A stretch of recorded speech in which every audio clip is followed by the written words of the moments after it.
எப்படி இருக்குப்பா? அர்ச்சனா அக்கா கொடுத்த Dress. மாமா காஃபி எடுத்துக்கோங்க. வந்தவங்களுக்கு எல்லாம் கொடுமா. எப்படி இருக்குன்னு சொல்லுங்க. ஃபர்ஸ்ட் கிளாஸா இருக்குமா? சூப்பரா இருக்குல்ல? செல்ல குட்டியாடி நீ, பட்டு குட்டியாடி. எங்கப்பா அர்ச்சனா அக்காவையும் மாமாவையும் இன்னும் காணோம்? வருவாங்கம்மா. நீ குடிக்கிறியா? வேணாமா. சரி. மெழுகுவத்தி ஒண்ணு வச்சா போதும் இல்ல? சுகமே, மணி ஆகிட்டே இருக்கு, எங்க அர்ச்சனாவை இன்னும் காணோம்?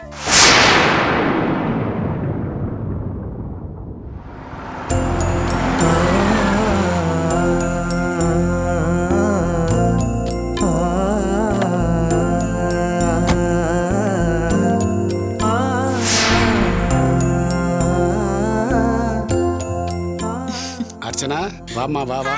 ஆமா, எங்க நீ மட்டும் வந்திருக்க, மாப்பிள்ள வரல? அவர் வரலப்பா. ஏன் வரல? நானும் அவரும் தான் கிளம்பணும். திடீர்னு ஏதோ முக்கியமான மீட்டிங் இருக்குன்னு நந்தினி அவரை கூட்டிட்டு போயிருக்காங்க. டேய் செல்லு, பொறுமை தானே இன்னைக்கு.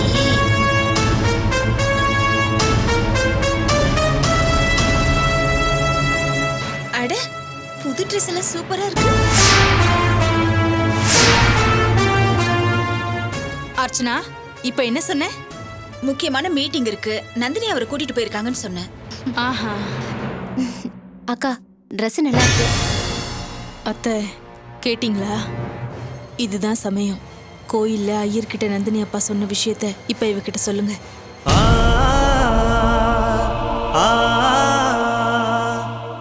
ரெண்டு மாப்பிள்ளைங்களும் வந்திருந்தா நல்லா இருந்திருக்கும். சரி, அவங்க வேலையில பிஸியா இருக்காங்க. வாங்க நாம கேக் வெட்டலாம். சார் வாங்க சார். அக்கா என்கிட்ட கொடு. வாமா, கேக் கட் பண்ணலாம் வா.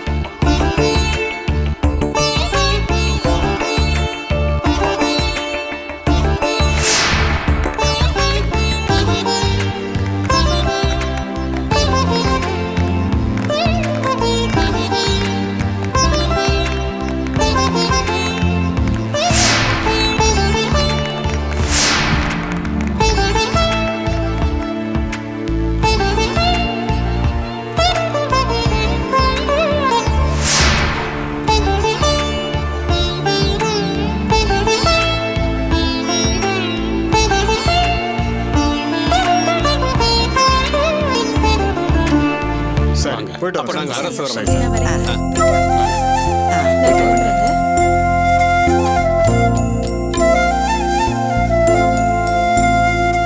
அப்பா, நான் கிளம்புறேன். அக்கா என்னது வந்துட்டு உடனே கிளம்புற? ஏமா, பிரியாணி எல்லாம் செஞ்சிருக்கோமா, இருந்து சாப்பிட்டு போமா. ஆமாக்கா, சரி மாமா செல்வம் மாமா எல்லாரும் வருவாங்கன்னு சொல்லி தடபடலா ஏற்பாடு பண்ணிருக்கோம். நீயும் வந்துட்டு இப்படி மூணாவது மனுஷி மாதிரி போறேன்னு சொன்னா எப்படி?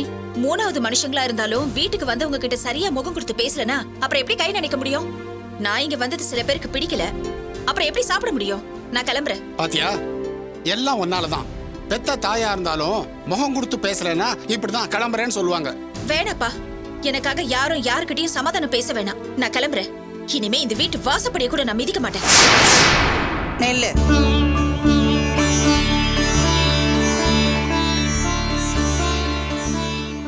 என்னையம்மா நில்லுன்னு சொன்னீங்க? என்கிட்டயா பேசுனீங்க? ஆமா, இனிமே இந்த வீட்டு வாசப்படியே மிதிக்க மாட்டேன்னு சொன்னேன்ல, அதுக்காக நான் உங்ககிட்ட பேசணும்னு நினைக்கல. இந்த நிமிஷம் வரைக்கும் நீ நல்லா இருக்கணும், நல்லபடியா வாழ்ந்துகிட்டு இருக்கிற வாழ்க்கையில எந்த பிரச்சனையும் வந்துடக்கூடாதுன்னு தான் நான் பேசுறேன். என்ன சிவகாமி இது, மறுபடியும் ஆரம்பிச்ச இடத்துலயே வந்து நிக்கிற? சமாதானம் ஆகி பிரச்சனைக்கு ஒரு முற்றுப்புள்ளி வைப்பேன்னு பார்த்தா இப்படி முரண்டு பிடிச்சிக்கிட்டு நிக்கிற? நான் முரண்டு பிடிக்கலைங்க. என் பொண்ணு அவ புருஷனோட காலாகாலத்துக்கு சந்தோஷமா வாழணும்னு ஆசைப்படுறேன். இன்னைக்கு கோயில்ல என்ன நடந்தது தெரியுங்களா? அந்த பொண்ணு நந்தினியோட அப்பா பூசாரி கிட்ட நந்தினியோட பழைய வாழ்க்கையை பத்தி சொல்லிக்கிட்டு இருந்தாரு. அதை கேட்டதும் ஒரு நிமிஷம் என் உசிரே நின்னு போச்சு. கல்யாணத்துக்கு முன்னாடி மாப்பிள்ளையும் அந்த பொண்ணு நந்தினியும் ஒருத்தருக்கு ஒருத்தர் உசுருக்கு உசுரா பழகிட்டு இருந்தாங்கன்னு சொல்லிக்கிட்டு இருந்தாரு. என்ன சிவகாமி சொல்ற? ஆமாங்க, நான் என்ன கட்டுக்கதையா சொல்றேன்? நந்தினியோட அப்பா கோயில் பூசாரி கிட்ட சொல்லிட்டு இருந்ததை நான் கேட்டேங்க. நான் மட்டுமா கேட்டேன், ஜெயந்தி தான் கேட்டேன். வேணா கேட்டு பாருங்க. ஆமா மாமா, நந்தினியோட வாழ்க்கைய பத்தி ரொம்ப வருத்தப்பட்டு கவலையோட ஐயர்கிட்ட சொல்லிட்டு இருந்ததை நாங்க 2 பேருமே கேட்டோம். நந்தினி மாப்பிள்ளையும் பழகிற விஷயம் எப்படியோ நந்தினியோட அப்பாக்கு தெரிஞ்சு போய் அவர் மாப்பிள்ளையை கூப்பிட்டு கண்டிச்சிருக்காரு. ஏதோ ஒரு சூழ்நிலையில அந்த நந்தினிக்கு வேற ஒருத்தரோட கல்யாணம் ஆயிருக்கு. அந்த கல்யாண வாழ்க்கையும் சரியில்லாம அவ வாழ விட்டே திரும்பி வந்திருக்கா. அப்படிப்பட்டவதான் இப்ப மாப்பிள்ளையோட வந்து ஒட்டிக்கிட்டு இருக்கா. இப்ப சொல்லுங்க, அந்த நந்தினியால இவ வாழ்க்கை பாழாயிடுமேன்னு நான் பயப்படுறது தப்பா?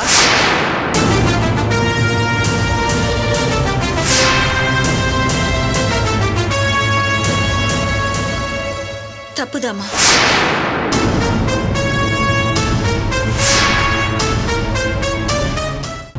நந்தினி தான் என் வீட்டுக்காரரை கல்யாணம் பண்ணிக்கணுங்கிற எண்ணத்தோட பழகி இருக்காங்களே தவிர என் வீட்டுக்காரர் மனசுல அப்படி ஒரு எண்ணம் வந்ததே கிடையாது. இதை ஏற்கனவே அவர் என்கிட்ட சொல்லியிருக்காரு. மத்தவங்கள மாதிரி அவர் எந்த விஷயத்தையும் என்கிட்ட மறைச்சதே இல்ல. முதல்ல அதை புரிஞ்சுக்கோங்க. ஏண்டி ஏண்டி இன்னும் வெள்ள மனசோடவே இருக்கிற? பெத்த தகப்பன் தான் பெத்த பொண்ணை பத்தி இன்னொருத்தர்கிட்ட அதுவும் கோயில வச்சு பேசுறாரே, அது பொய்யா இருக்குமா? இத பாரு அர்ச்சனா, ஒரு பொண்ணு தான் புருஷனுக்காக யார வேணாலும் எதை வேணாலும் இழக்கலாம். ஆனா எதுக்காகவும் யாருக்காகவும் புருஷனை மட்டும் இழக்க கூடாது.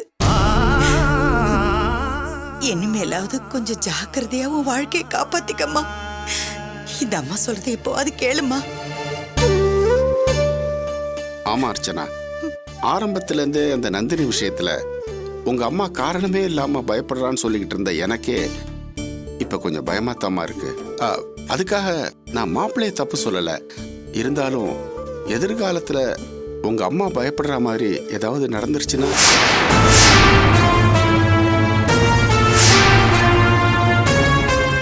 வாழ்க்கையில எதை வேணா இழந்துட்டு அதை மீட்க போராடலாம், அது ஒரு விதமான வாழ்க்கை.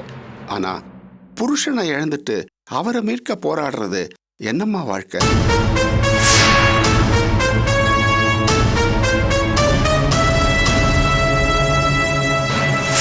அதுக்காக நன்றி கெட்டத்தனமா அந்த நந்தினியை ஒதுக்கி தள்ளுங்கன்னு நான் சொல்லல.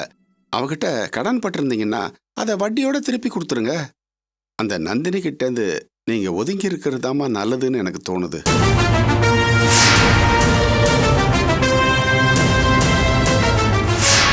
அர்ச்சனா, எனக்கு கூட அப்பா அம்மா சொல்றதாமா சரின்னு படுது. அதனால நீ மாப்பிள்ளை மேல வச்சிருக்கிற நம்பிக்கை நான் குறை சொல்ல விரும்பல. அளவுக்கு அதிகமா நம்பிக்கை வைக்கிறது தற்கொலைக்கு சமம்னு சொல்லுவாங்க. எவ்வளவோ போராட்டத்துக்கு அப்புறம் உனக்கு இப்படி ஒரு நல்ல வாழ்க்கை கிடைச்சிருக்கு. அதை நீ பறி கொடுத்துடாதம்மா.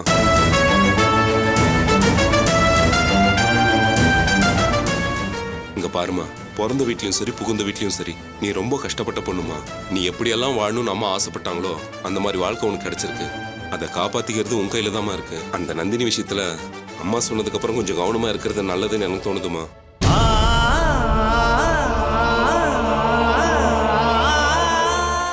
அக்கா, நான் உன்னை விட வயசுல சின்னவதான் இருந்தாலும் சொல்றேன், எதையுமே இழந்த பிறகுதான் அதோட அருமை நமக்கு தெரியும். உனக்கு கிடைச்சிருக்கிற இந்த சந்தோஷமான குடும்ப வாழ்க்கைய தயவு செஞ்சு பறி கொடுத்துறாதக்கா.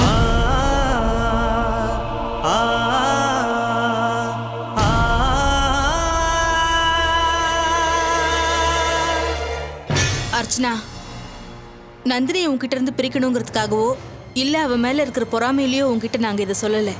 உன் கல்யாண வாழ்க்கையில நீ சந்தோஷமா எப்பவும் சிரிச்ச முகத்தோட இருக்கணும்னு தான் சொல்றோம்.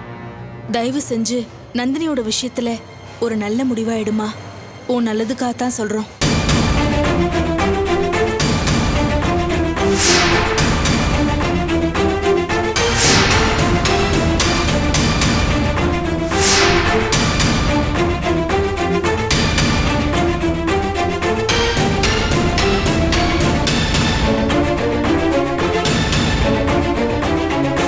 புரியுதண்ணே, இந்த பிரச்சனைக்கு ஒரு முடிவு கட்டுறேன்.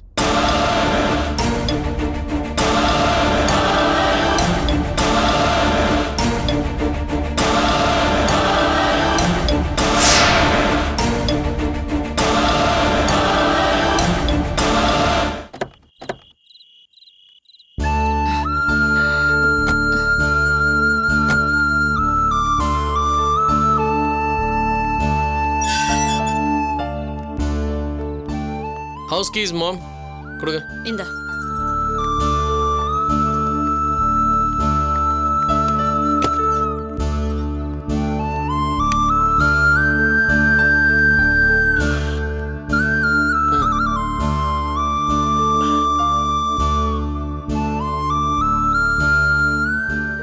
நல்ல வேளை. காலையில கார் ஆக்சிடென்ட் ஆகி ஹாஸ்பிட்டல்ல அட்மிட் ஆகி ராத்திரிக்கே வீடு வந்து சேர்ந்திருக்கேன்னா நல்ல நேரம்தான். கெட்டதுலயும் ஒரு நல்லது நடந்திருக்கு. இத பாருங்க, தயவு செஞ்சு இனிமே யாரும் என்கிட்ட பொய் சொல்லாதீங்க. பொய் சொல்லிட்டு அப்புறம் எங்க அது எனக்கு தெரிஞ்சிருமோங்கிற பயத்துல இந்த மாதிரி ஆபத்தெல்லாம் தேடிக்காதீங்க. என்ன புரியுதா? மாம், பொய் சொல்றதுல எனக்கு எந்த உடன்பாடும் கிடையாது. நீங்க காவியாவை டார்ச்சர் பண்ணுவீங்கன்றதுக்காகத்தான் அன்னைக்கு காவியா பொய் சொன்னப்போ கூட ஐ kept quiet. ப்ளீஸ் மாம், இனிமே எந்த ஒரு சுச்சுவேஷன்லயும் தயவு செஞ்சு நீங்க காவியா கிட்ட ரூடா நடந்துக்காதீங்க. தன்மையா நடந்துக்கோங்க. அப்படி நடந்துக்கிட்டீங்கன்னா எந்த பிரச்சனையுமே வராது. புரியுதுப்பா. இனிமே நான் காவியாவுக்கு மாமியார் கிடையாது. ஒரு நல்ல தாயா இருந்து அவ இந்த வீட்டு வாரிச நல்லபடியா பெத்து எடுக்கிற மாதிரி பண்றேன். சரியா? I'm really very happy mom. Kavya conceive ஆயிருக்கான்ற சந்தோஷத்தை விட நீங்க இப்படி மாறி இருக்கீங்களே, அதான் எனக்கு ரொம்ப சந்தோஷமா இருக்கு.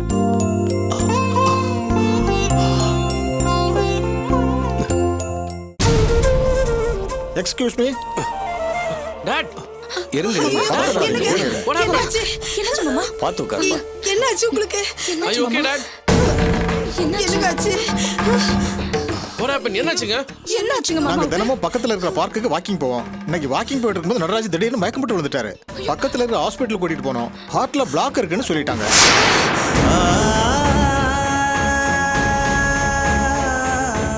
என்னது? பிளாக் இருக்கா? ஒன்றும் பயப்படாதீங்க. இந்த வயசுல இதெல்லாம் சகஜம்தான். இந்த மருந்தை ஃபாலோ பண்ணா சரியாயிடும் டாக்டர் சொல்லியிருக்காரு. மருந்து மாத்திரை நேரத்துக்கு கொடுங்க. பத்திரமா பாத்துங்க. ஓகே நடராஜ், நாங்க வரட்டுமா? வரோம் Nataraj. Thank you sir. Thank you so much. கடவுளே, இதை நான் கொஞ்சம் கூட எதிர்பார்க்கலையே. சரி, எனக்கு ரொம்ப படபடப்பா இருக்குப்பா. முதல்ல உங்க அப்பாவை ஒரு நல்ல ஹாஸ்பிட்டலா பார்த்து கூட்டிட்டு போணுப்பா. Yes dad, mom is right. நீங்க வாங்க, ஒரு நல்ல கார்டியாலஜிஸ்ட பார்த்து இமிடியேட்டா செக் பண்றதுல ப்ளீஸ் கம். தேவையில்லைப்பா, என்னை செக்அப் பண்ணதே கார்டியாலஜிஸ்ட் தான். மருந்தை ஒழுங்கா சாப்பிட்டாலே போதும், எல்லாம் சரியாயிடும்னு சொல்லிட்டாரு. மரகதம், போய் கொஞ்சம் ஜூஸ் கொண்டு வா, என் மருந்து சாப்பிடணும். என்னங்க இப்படி பேசுறீங்க? முதல்ல டாக்டர்கிட்ட வாங்க. வேண்டான்னு சொல்லிக்கிட்டு இருக்கல, போய் ஜூஸ் போட்டு கொண்டு வா. கடவுளே, இப்ப நான் என்ன பண்ணுவேனே தெரியலையே. இந்த மனுஷன் எப்படி அடம் பிடிக்கிறாரு? Hello ya what what ya tell me ya oh my God okay ya எந்த ஸ்டேஷன்? நான் இப்போ 10 மினிட்ஸ்ல அங்கே இருப்பேன். Thank you sir. என்னடா என்னாச்சு? யார் ஃபோன்ல? என்னடா விஷயம்? மோனி போலீஸ் ஸ்டேஷன்ல இருக்காங்க.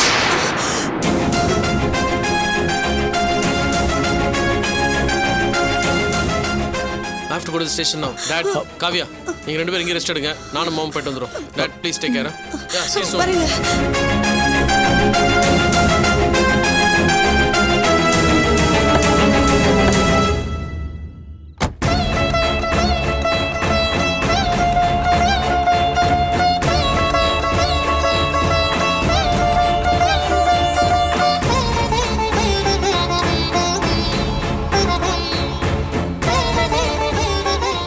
நந்தினியை நம்மளை விட்டு பிரிக்கணுமா?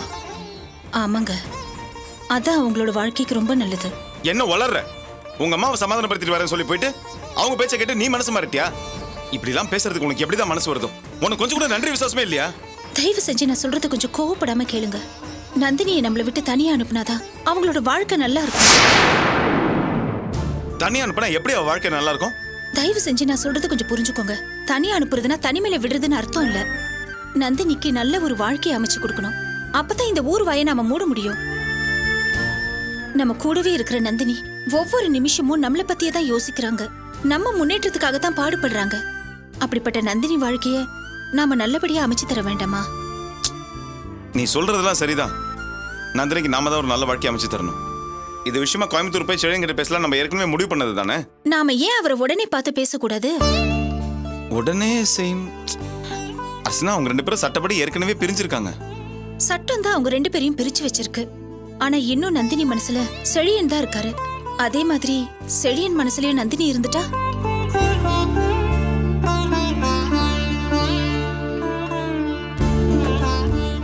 ஆமாங்க, சட்டம் என்ன, அவங்க சேர்ந்து வாழறத யாராலையும் தடுக்க முடியாது. சரி, ஆனா இது நடக்குமா? முயற்சி செஞ்சா முடியாதது எதுவும் இல்லைங்க. நந்தினியை உடனே செழியன் கூட சேர்த்து வச்சிடலாம்.